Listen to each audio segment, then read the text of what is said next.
Magandang gabi, Sir Eric. Ako si Alvin, isa sa mga masugid mong tagapakinig.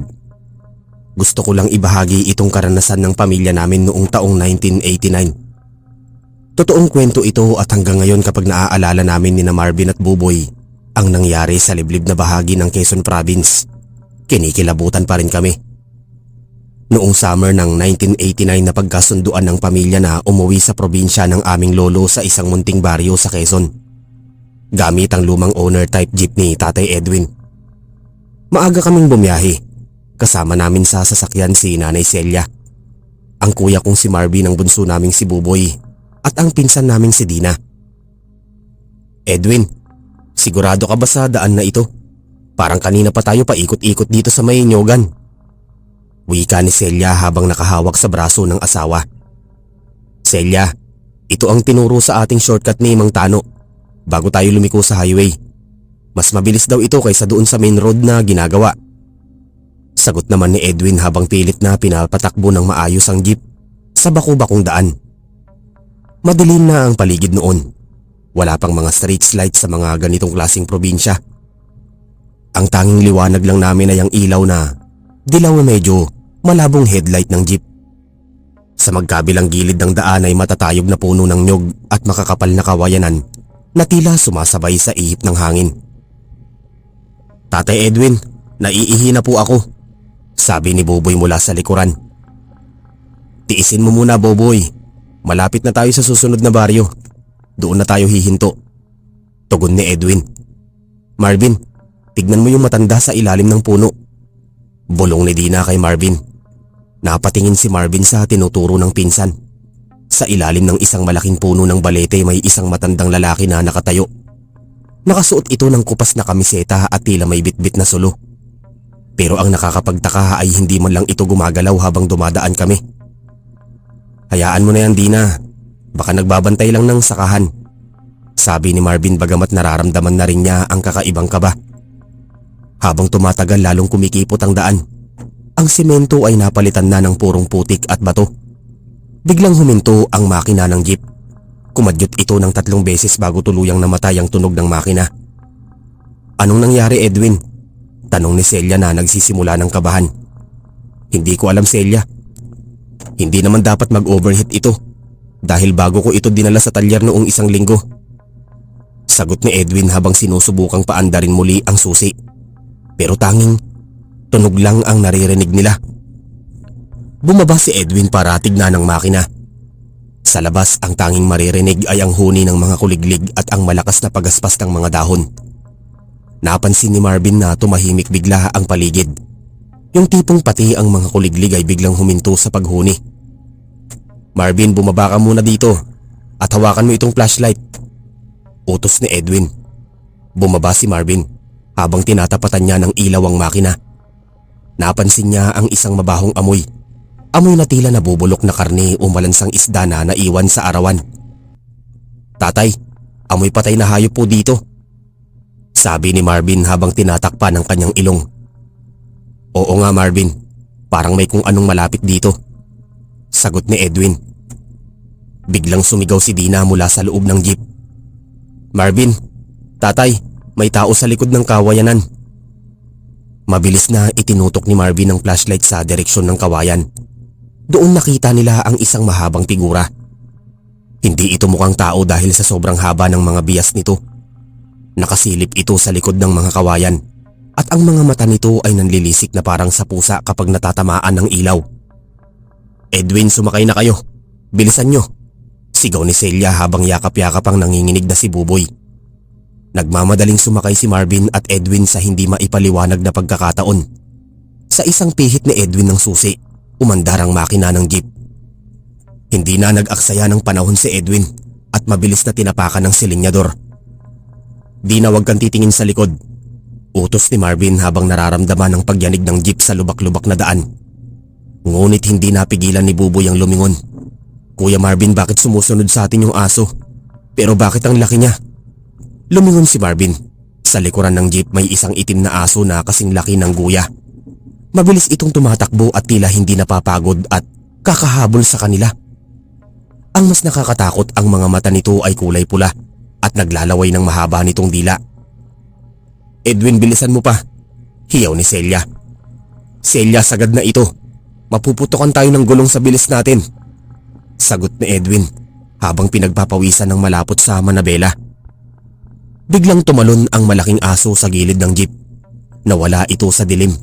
Akala nila ay nakaligtas na sila hanggang sa maramdaman nilang bumigat ang likuran ng sasakyan. Tila may malaking bagay na sumampa sa bubong ng jeep. Nakita ni Dina na may mahahabang kuko na bumaon sa tarapal ng jeep, diretso sa tapat na kung saan siya nakaupo. "Marvin, tulong! May gustong pumasok!" Kumuha si Marvin ng isang bakal na lever sa ilalim ng upuan. "Dina, lumapit ka sa akin. Buboy dapa!" sigaw ni Marvin. Pinagahampas ni Marvin ang bahagi ng tarapal kung saan nandoon ang mga kuko. Nakarinig sila ng isang matining na tili. Isang boses na hindi galing sa hayop at hindi rin galing sa tao. Parang pinagsamang hiyaw ng baboy at iyak ng sanggol. "Edwin, may nakikita akong ilaw sa unahan. May bahay doon," sigaw ni Celia. Sa malayo may isang maliit na dampa na may nakasinding gasera sa labas. May isang matandang lalaki na nakatayo sa tapat ng pintuan. May hawak na krus at isang boteng may lamang langis. Pagkakita ng nilalang sa bubong sa liwanag ng gasera, bigla itong tumalon. Paalis sa jeep at nawala sa kadiliman ng gubat. Huminto si Edwin sa harap ng dampa. Lahat sila ay hingal na hingal at hindi makapagsalita sa takot. "Edwin, ayos lang ba kayo?" tanong ng matanda na tila kanina pa sila hinihintay. "Sino po kayo? Paano nyo nalaman na kailangan namin ng tulong?" tanong ni Edwin habang bumababa ng jeep. Nanginginig pa rin ang mga tuhod. "Ako si Tasyo. Kanina ko pa nararamdaman na may mga banyagang napadpad sa daang ito. Hindi dapat kayo dumaan dito pagsapit ng dilim. Ang daang ito ay pag-aari ng mga hindi katulad natin," sagot ng matanda habang tinitignan ng mga kalmot sa tarapal ng jeep ni na Marvin. "Mang Tasyo, ano po ba yung humahabol sa amin? Akala ko aso pero ang laki niya," tanong ni Marvin habang inaalalayan si Dina na lumabas ng sasakyan. "Yun ay isang sigbin na naligaw. O baka naman ay inutusan ng mga engkantong naninirahan sa malaking balete na dinaanan nyo. Mapalad kayo at umandar agad ang inyong sasakyan. Kadalasan ng mga dumadaan dito ay hindi na nakakalabas sa gubat," paliwanag ni Mang Tasyo. Pinapasok sila ni Mang Tasyo sa loob ng kanyang maliit na dampa. Pinainom sila ng mainit na tubig at binigyan ng kaunting asin para ilagay sa kanilang mga bulsa. "Celia, dito muna tayo magpalipas ng gabi. Hindi ko na kayang magmaneho sa dilim," sabi ni Edwin habang nakayakap sa kanyang asawa. "Tama yan, Edwin. Bukas ng umaga ituturo ko sa inyo ang tamang daan palabas dito. Pero huwag kayong maingay dahil kahit nasa loob tayo, naririnig nila tayo," babala ni Mang Tasyo. Habang nakaupo sa sahig na kawayan, hindi makatulog si Buboy. "Kuya Marvin, bakit parang may kumakalmot sa ilalim ng sahig?" bulong ni Buboy. Pinakinggan ni Marvin. Totoo ang sinabi ng kapatid. May marahang kalmot sa ilalim ng kawayang sahig na tila may nagtatangkang humanap ng butas para makapasok. "Nanay Celia, natatakot po ako," bulong ni Dina. "Huwag kayong maingay," sabi ni Celia bagamat siya mismo ay bakas ang takot sa muka. Biglang tumigil ang kalmot. Sa halip isang boses ang narinig nila mula sa labas ng dampa. Isang boses na pamilyar. Edwin, buksan mo ang pinto. Si Lolo ito." Nagkatinginan silang lahat. Ang boses ay boses ni Lolo Isko. Ang lolo nila na pupuntahan sana nila sa probinsya. "Tatay Edwin, si Lolo po yun," sabi ni Buboy at akmang tatayo para buksan ang pinto. Mabilis na hinawakan ni Mang Tasyo ang balikat ni Buboy. "Wag bata, hindi mo lolo yan. Ang lolo nyo ay nasa kabila pa ng bundok. Isang mapagpanggap ang nasa labas." "Pero Mang Tasyo, boses na boses po ni Lolo yun," giit ni Marvin. "Marvin, makinig ka. Ang mga maligno dito ay kayang gayahin ang boses ng mga mahal ninyo sa buhay para lang mapagbuksan nyo sila ng pinto. Kapag ginawa nyo yun, wala na kaming magagawa para iligtas kayo." Seryosong sabi ni Mang Tasyo. "Edwin, Celia, nasaan na kayo? Kanina ko pa kayo hinihintay. Buksan nyo itong pinto. Malamig dito sa labas." Patuloy ng boses. Lalong humigpit ang yakap ni Edwin kay Celia. Alam nilang imposible na nandoon ang lolo nila dahil matanda na ito at hindi na nakakalakad ng malayo, lalo na sa gitna ng kagubatan sa gabi. Biglang bumukas ng bahagya ang bintanang gawa sa kapis. Isang mahaba at paputlang daliri ang pumasok sa asiwang. Ang kuko nito ay kulay itim at napakahaba. Mang Tasyo, hiyaw ni Dina. Kinuha ni Mang Tasyo ang kanyang bote ng langis at binuhusan ng daliri. Isang nakakapanindig balahibong tili ang umalingaw-ngaw sa buong paligid. Ang boses na kanina ay parang kay Lolo Isko ay naging isang malat at galit na ungol. Umalis kayo dito. Hindi kayo kabilang sa lugar na ito. Sigaw ni Mang Tasyo habang iwinawasiwas ang kanyang krus. Narinig nilang may mabilis na tumatakbo palayo sa dampa, papasok sa masukal na bahagi ng kagubatan.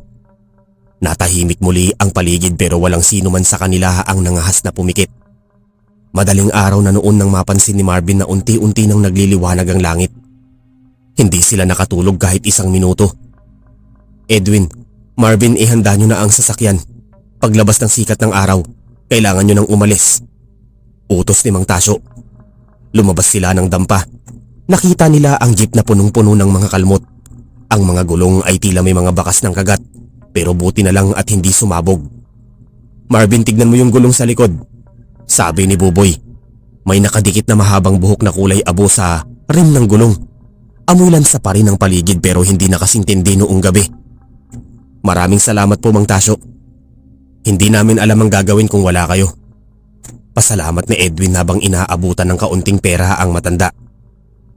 Pero tinanggihan ito ni Mang Tasyo. Hindi ko kailangan ng iyong salapi, Edwin. Ang hiling ko lang ay mag-ingat kayo sa paglalakbay. Kapag may nakita kayong puting aso sa daan, huwag nyo itong hihintuan. At huwag na huwag kayong lilingon kapag may tumawag sa pangalan ninyo, hanggat hindi kayo nakakalabas sa hangganan ng probinsyang ito. Bilin ng matanda. Sumakay na sila sa sasakyan. Habang umaandar sila palayo, lumingon si Marvin sa dampa. Nagulat siya dahil wala na ang dampa. Ang nakita lang niya ay isang malaking punong santol at ang matandang si Mang Tasyo na nakatayo sa ilalim nito. Kumakaway ng dahan-dahan. Tatay Edwin, nawala yung bahay ni Mang Tasyo, sigaw ni Marvin. Huwag ka nang magsalita, Marvin. Magmaneho na lang tayo ng mabilis, sagot ni Edwin na halatang ayaw nang lumingon pa. Nagpatuloy sila sa pagbiyahe. Akala nila ay tapos na ang lahat pero habang binabagtas nila ang isang tulay na gawa sa kahoy, may nakita silang isang babaeng nakasuot ng puting duster na nakatayo sa gitna ng tulay. Edwin, preno! Sigaw ni Celia. Napapreno si Edwin. Ang babae ay nakatalikod sa kanila. Napakahaba ng buhok nito na abot hanggang sakong. Marvin, bumaba ka kaya at itanong mo kung kailangan niya ng tulong. Mungkahi ni Dina. Wag, Dina. Naaalala mo ba ang sabi ni Mang Tasyo? Paalala ni Marvin. Biglang lumingon ang babae. Wala itong muka.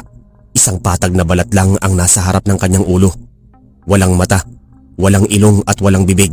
Ngunit kahit wala itong babig, nakarinig sila ng isang mahinang hagulgol na tila nang gagaling sa ilalim ng lupa. Edwin, atras! Atras! Hiyaw ni Celia.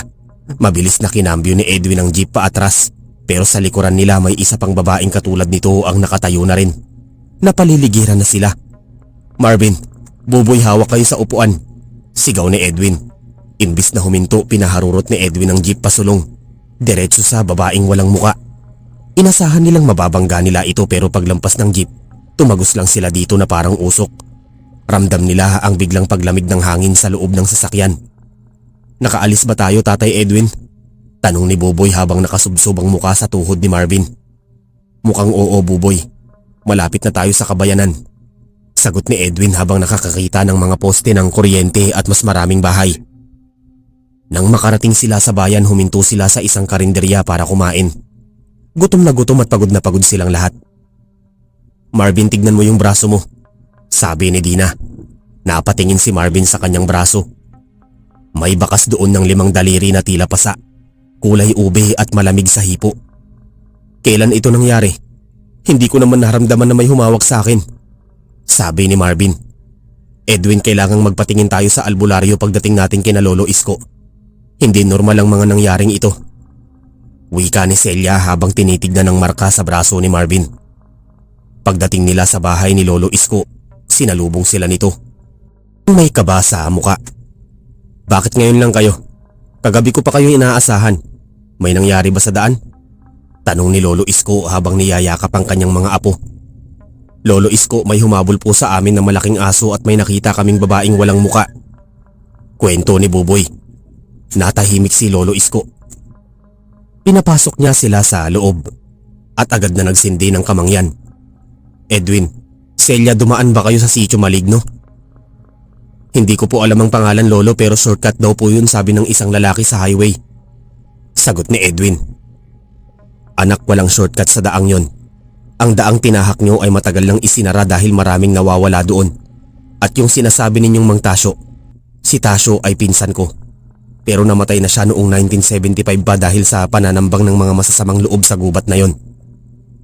Kwento ni Lolo Isko. Lalong nanigas sa kinatatayuan si Marvin. Kung patay na si Mang Tasyo, sino yung tumulong sa amin? Baka ang kanyang kaluluwa ay nananatili doon para gabayan ng mga naliligaw na tulad nyo. Sagot ni Lolo Isko. Pero Marvin, yang marka sa braso mo hindi yan galing kay Tasyo. Galing yan sa sundo. Anong sundo, Lolo? Tanong ni Marvin.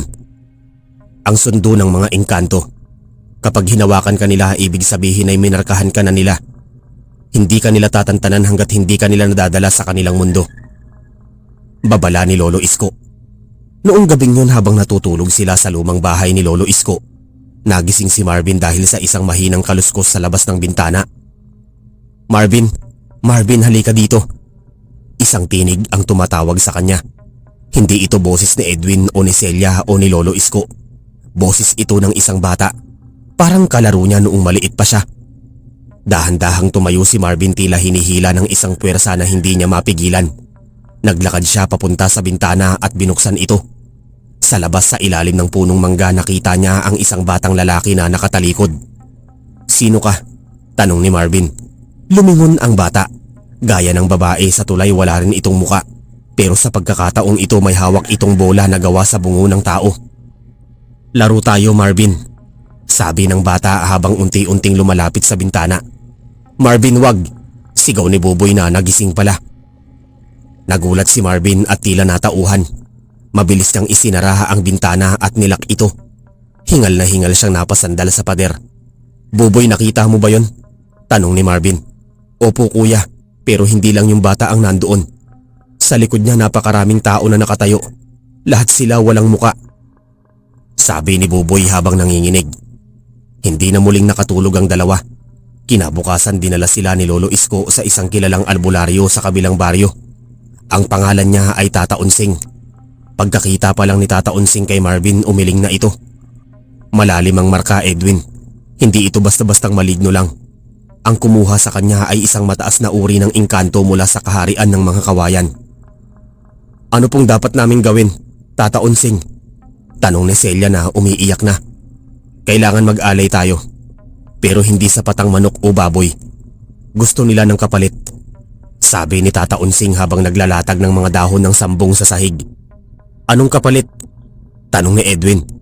Isang bagay na mahalaga kay Marvin. Isang bagay na may bahagi ng kanyang kaluluwa. Sagot ng albularyo. Inilabas ni Marvin ang kanyang paboritong relo. Isang regalo ni Tatay Edwin noong graduation niya. Ito po, Tata Unsing. Ito lang ang pinakamahalagang gamit ko. Kinuha ni Tata Unsing ang relo at inilagay sa gitna ng mga dahon. Nagsimula siyang mag-orasyon sa wikang hindi nila maintindihan. Biglang humangin ng malakas sa loob ng kubo ni Tata Unsing. Kahit sarado ang mga bintana, ang mga dahon ay nagsimulang umikot sa paligid ng relo. Biglang sumabog ang salamin ng relo ni Marvin. Isang itim na usok ang lumabas dito at mabilis na lumipad palabas ng pinto. Tapos na ba, Tata Unsing? Tanong ni Marvin habang tinitignan ang kanyang braso. Napansin niyang unti-unti nang naglalaho ang ube na marka. Sa ngayon, oo. Pero tandaan niyo, ang mga engkanto ay hindi nakakalimot. Wag na wag kayong babalik sa daang yon. Kahit kailan. Babala ni Tata Unsing. Lumipas ang ilang araw sa probinsya na medyo tahimik pero laging alerto sina Marvin at Edwin. Tuwing sasapit ang alas 6 ng gabi, sinisigurado nilang sarado lahat ng pinto at bintana. Isang hapon, habang naglalakad sina Marvin at Buboy malapit sa sapa, May narinig silang parang kumakanta. Isang napakagandang himig na tila ng aakit. "Kuya Marvin, naririnig mo ba yon?" tanong ni Buboy. "Oo Buboy, pero wag na nating papansinin," sabi ni Lolo. "Wag tayong makikinig sa anumang kakaibang tunog," sagot ni Marvin habang hinihila si Buboy pabalik sa bahay. Ngunit habang naglalakad sila, napansin ni Marvin na parang humahaba ang daan. Kanina lang ay tanaw na nila ang bahay ni Lolo Isko, pero ngayon ay puro matatayog na damo na ang nasa paligid nila. "Naliligaw ba tayo kuya?" tanong ni Buboy. "Hindi ko alam Buboy, parang kanina lang ay nandito na tayo sa likod bahay," sagot ni Marvin na nagsisimula ng kabahan. Biglang lumitaw sa harap nila si Dina, pero kakaiba ang tingin nito. Ang mga mata niya ay tila walang buhay at ang balat niya ay sobrang puti. "Marvin, Buboy, halina kayo. May ipapakita ko sa inyo doon sa kuweba," sabi ni Dina habang tinuturo ang isang madilim na butas sa gilid ng burol. "Dina, paano ka nakapunta dito? Kasama mo lang si Nanay Celia sa kusina kanina ah," sabi ni Marvin. "Sumunod lang ako sa inyo. Tara na, ang ganda ng mga hiyas sa loob," pag-aaya ni Dina. Hahakbang na sana si Buboy nang mapansin ni Marvin ang paa ni Dina. Ang mga paa nito ay nakabaliktad. Ang mga daliri ay nasa likod at ang sakong ay nasa harap. "Buboy, hinto! Hindi si Dina yan!" sigaw ni Marvin habang hinihila si Buboy paatras. Nang malaman ng nilalang na nabuko na siya, bigla itong tumawa ng napakalakas. Ang boses nito ay parang nagigiringang mga bato. Ang anyo ni Dina ay nagbago. Naging isang matangkad na babae ito na may mahabang ilong at may kuko na tila mga kutsilyo. "Hindi niyo ko matatakasan Marvin. Akin ka," sabi ng nilalang. Tumakbo ng mabilis sina Marvin at Buboy. Takbong walang lilingon-lingon. Rinig na rinig nila ang pagaspas ng mga pakpak sa itaas nila. Isang manananggal o baka isang aswang na lumilipad ang humahabol sa kanila. "Tatay! Lolo! Tulong!" hiyaw ni Buboy. Sa di kalayuan nakita nila si Edwin na may hawak na sulo at si Lolo Isko at may dalang itak. "Dito! Dito kayo!" sigaw ni Edwin. Nang makalapit sila, agad silang hinila ni Edwin sa likuran niya. Iwinasiwas ni Lolo Isko ang itak na binasbasan ni Tata Unsing. Ang nilalang sa itaas ay umungol sa galit at mabilis na lumipad palayo patungo sa madilim na bahagi ng kagubatan. "Ayos lang ba kayo?" tanong ni Edwin habang tinitignan kung may sugat ang kanyang mga anak. "Opo tatay, akala namin si Dina yung tumatawag sa amin," kwento ni Marvin. "Kaya pala wala si Dina sa bahay dahil tinangka siyang gayahin ng maligno para makuha kayo," sabi ni Lolo Isko.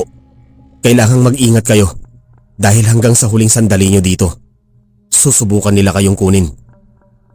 Pagbalik nila sa bahay, nadatnan nila si Celia na balisa. "Edwin, nawawala si Dina. Kanina lang ikatabi ko siya habang nagluluto, pero pagtalikod ko wala na siya." "Ano? Akala ko ba kasama niyo siya?" tanong ni Marvin. Nagkagulo ang pamilya. Kinuha ni Edwin ang kanyang flashlight at ang itak ni Lolo Isko. "Dito lang kayo.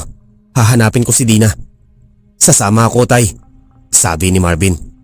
"Wag Marvin, dito ka lang para bantayan ng nanay mo at si Buboy." "Lolo, samahan niyo po ako," bilin ni Edwin. Lumabas sina Edwin at Lolo Isko. Naiwan sa loob sina Celia, Marvin at Buboy. Pinatay nila ang lahat ng ilaw maliban sa isang maliit na gasera para hindi sila madaling makita mula sa labas. Maya-maya may narinig silang kumatok sa pinto. "Celia, Marvin, buksan niyo ang pinto.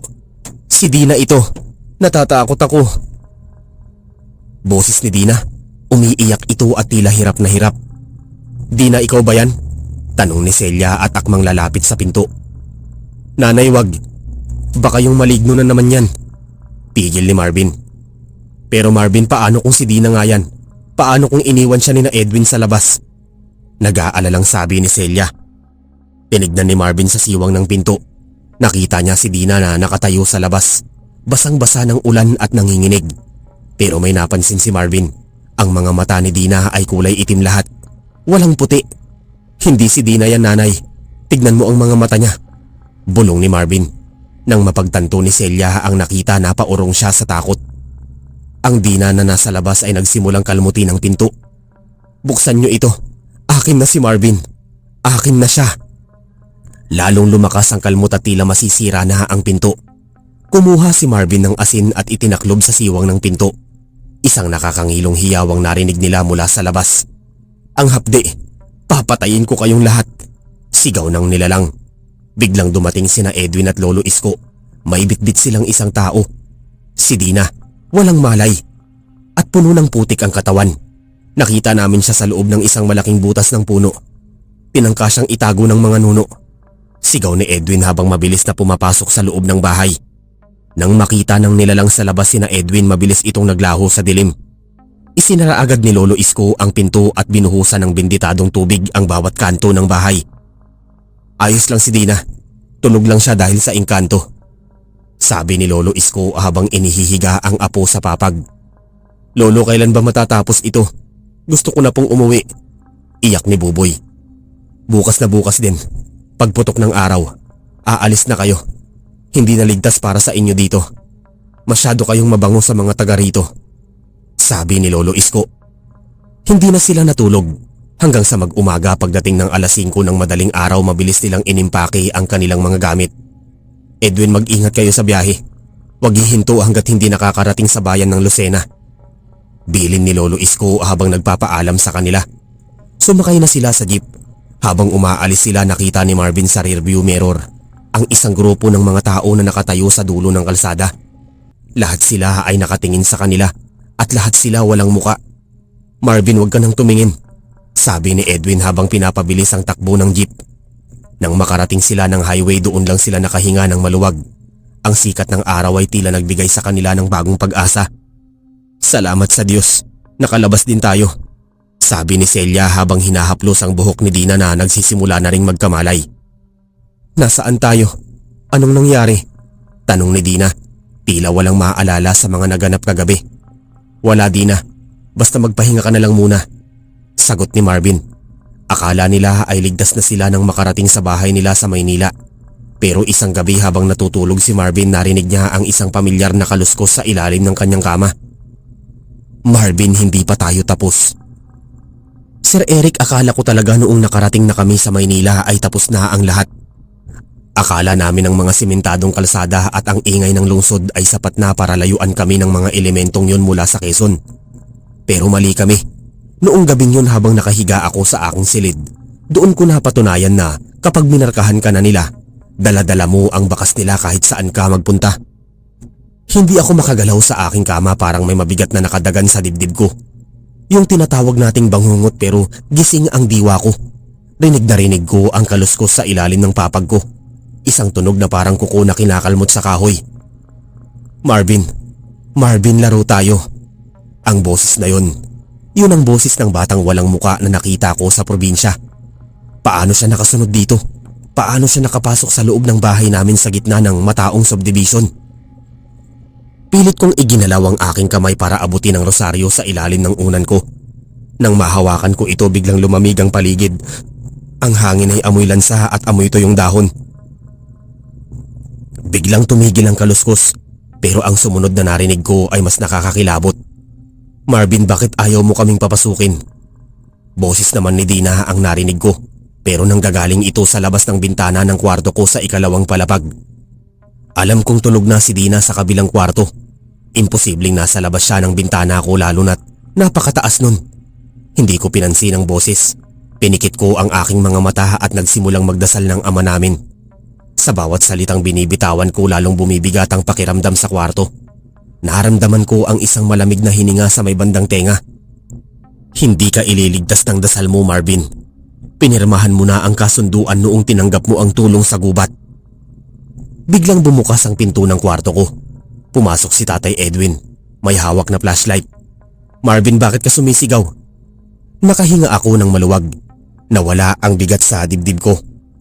"Tatay, nandoon na naman sila. Naririnig ko sila sa ilalim ng kama at sa bintana." Agad na chinek ni Edwin ang ilalim ng kama. Wala siyang nakita kundi ang aking mga lumang tsinelas. Pero nang itinutok niya ang flashlight sa bintana, doon kami parehong natigilan. May mga bakas ng mapuputing na palad na sa labas ng salamin. Mga palad na may 6 na daliri. Celia, dalhin mo ito. Ang asin at benditadong tubig," sigaw ni Edwin. Mabilis na pumasok si Nanay Celia, kasunod si Buboy na nanginginig sa takot. "Ano na namang nangyayari, Edwin? Akala ko ba tapos na ito?" Hindi sila tumigil, Celia. Sinundan nila tayo. Sagot ni Edwin habang binubudburan ng asin ang bawat hamba ng bintana at pinto. Tatay, si Dina po. Tanong ni Marvin. Pumunta kami sa kwarto ni Dina. Nakita namin siyang mahimbing na natutulog. Pero ang nakakapagtaka, ang kanyang kumot ay puno ng mga tuyong dahon ng kawayan. Mga dahon na katulad ng mga nakita namin sa Sitio Maligno. Dina, gising. Dina, yugyug ni Celia sa anak. Nang magmulat ng mata si Dina, hindi kami nakapagsalita. Ang mga mata niya ay wala pa ring puti. Puro itim lang ito. Gaya ng nakita namin noong gabi sa probinsya. Marvin, bakit mo ko iniwan doon? Sabi ni Dina, pero ang boses niya ay hindi sa kanya. Boses ito ng isang matandang babae. Malat at puno ng galit. Edwin, ano ang gagawin natin? Hindi si Dina ito. Iyak ni Celia. Kinuha ni Edwin ang isang bote ng langis na ibinigay ni Tata Onsing bago kami umalis. Dina, kung sino ka man sa sumapi sa anak ko. Lumabas ka. Wala kang puwang dito. Ibinuhos ni Edwin ang langis sa noo ni Dina. Nagwala ang pinsan namin. 4 kaming lalaki ang nagtangkang humawak sa kanya pero napakalakas niya. Itinulak niya si Marvin at tumalsik ako sa kabilang dulo ng kwarto. Marvin, ayos ka lang? Tanong ni Buboy habang tinutulungan akong tumayo. Ayos lang ako, Buboy. Huwag kang lalapit sa kanya. Babala ni Marvin. Biglang tumayo si Dina sa ibabaw ng kama. Ang kanyang katawan ay bumaluktot sa paraang hindi normal sa tao. Ang kanyang mga buto ay narinig naming naglalangit-ngitan. Ibalik niyo ang kinuha niyo. Ibalik niyo ang relong binasag ni Onsing. Sigaw ng nilalang gamit ang katawan ni Dina. Doon ko naintindihan ang relong ibinigay ko kay Tata Onsing ay nagsilbing pain para sa kanila, pero dahil binasag ito ng albularyo, itinuring nila itong pagnanakaw sa kanilang handog. Edwin, kailangan nating tumawag ng tulong. Hindi natin ito kaya ng tayo-tayo lang, sabi ni Celia. Sino ang tatawagan natin, Celia? 2:00 na ng madaling araw. At sino ang maniniwala sa atin dito sa Maynila? Sagot ni Edwin habang pilit na hinaharangan si Dina na makalabas ng kwarto. Biglang namatay ang lahat ng ilaw sa loob ng bahay. Ang tanging liwanag ay ang mula sa flashlight ni Edwin na pablink-blink pa dahil mahina na ang baterya. Sa dilim nakita namin ang mga anino na gumagalaw sa paligid. Hindi lang isa, kundi marami sila. Marvin, dito sa kusina. Boses naman ni Buboy ang narinig ko. Pero hawak ko ang kamay ni Buboy sa tabi ko.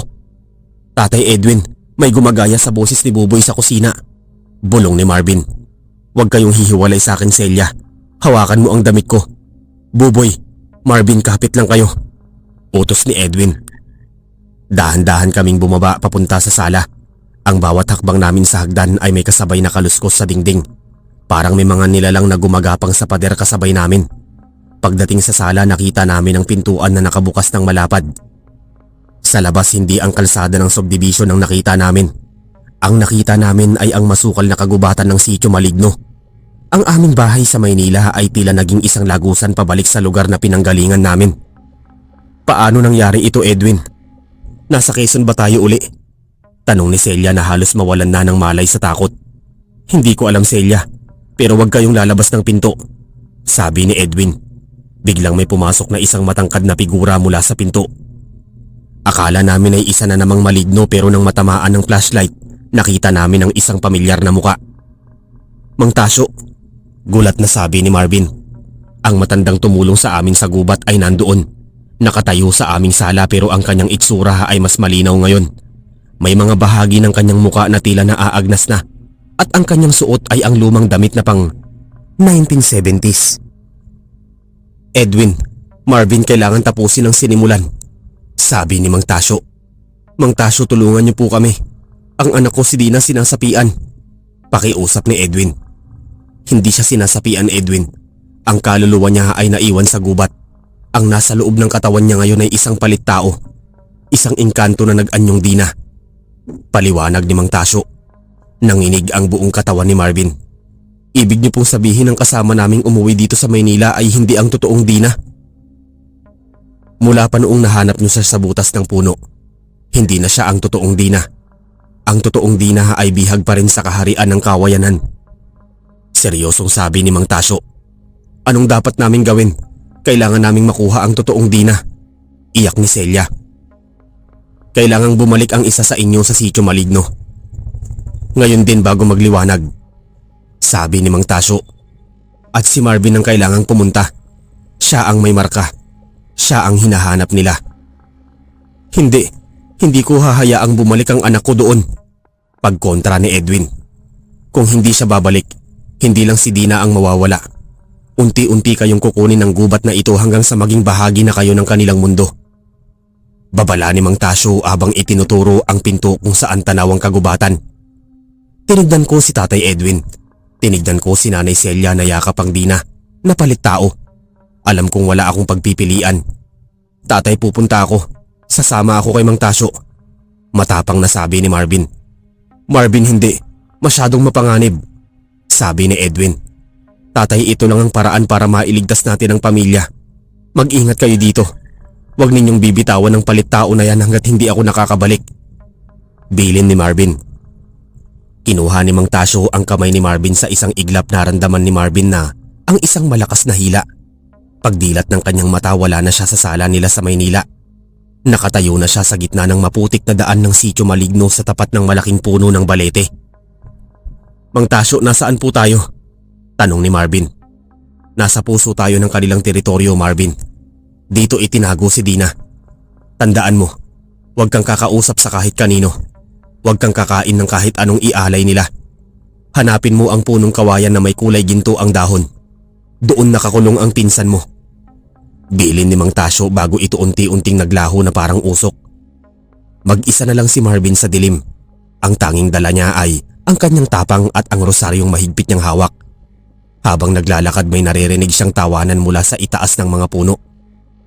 Marvin, andito na ang bida. Ang sarap ng amoy mo. Hindi lumingon si Marvin. Nagpatuloy siya sa paglalakad hanggang sa makita niya ang isang kumpol ng kawayan. Sa gitna nito may isang kawayan na nagniningning ang mga dahon. Isang gintong kawayan. Sa ilalim ng kawayan nakita niya si Dina. Nakaupo ito parang wala sa sarili at pinalilibutan ng mga maliliit na nilalang na may matutulis na tenga at malalaking tiyan. Mga diwende ng gubat. Dina, gumising ka, sigaw ni Marvin. Lumingon ng mga diwende. Ang kanilang mga mukha ay biglang naging galit. Akin siya. Amin ang babaeng ito. Hindi niyo siya pag-aari.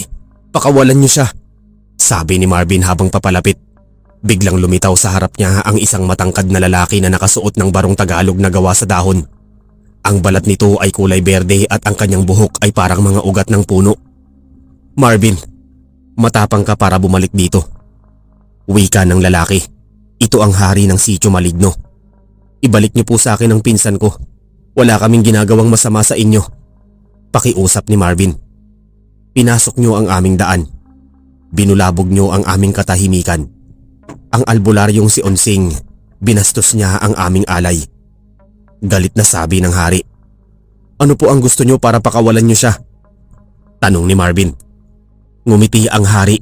Isang ngiting nakakapangilabot dahil ang kanyang mga ngipin ay gawa sa matutulis na bato. Gusto ko ang iyong paningin, Marvin. Ibigay mo sa akin ang iyong mga mata at hahayaan ko kayong makauwi ng ligtas. Napatigil si Marvin. Ang kanyang mga mata kapalit ng kalayaan ni Dina. Tinignan niya ang pinsan niyang si Dina na tila unti-unti ang naging bahagi ng kawayan. Marvin, wag. Mahinang bulong ni Dina. Nakarecover na pala ito ng kaunting malay.